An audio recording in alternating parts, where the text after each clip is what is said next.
kedagi teist ja et meie vahel läks asi nii kaugele, et me teatavas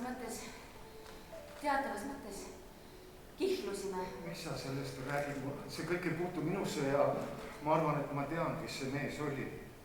Majaka vahitütar Elida on abielus kuurortlinna arstiga ja kasuema 2 neiule.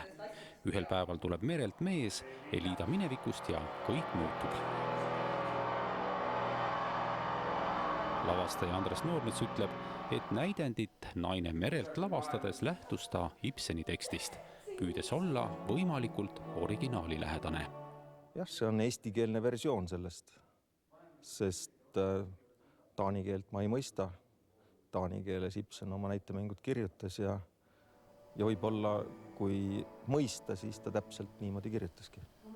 Naine merelt Andres Noormetsa nägemuses on vana hea sõnateater, kus vaatajale antakse aega laval toimuvat mõista.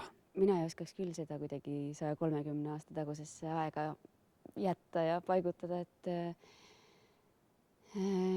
hinge selline katki olemine on ju kahjuks väga kaasaegne teema. Vanad asjad ongi kõige kaasaegsemad ja meie olevik on ju 130 aasta pärast tulevik.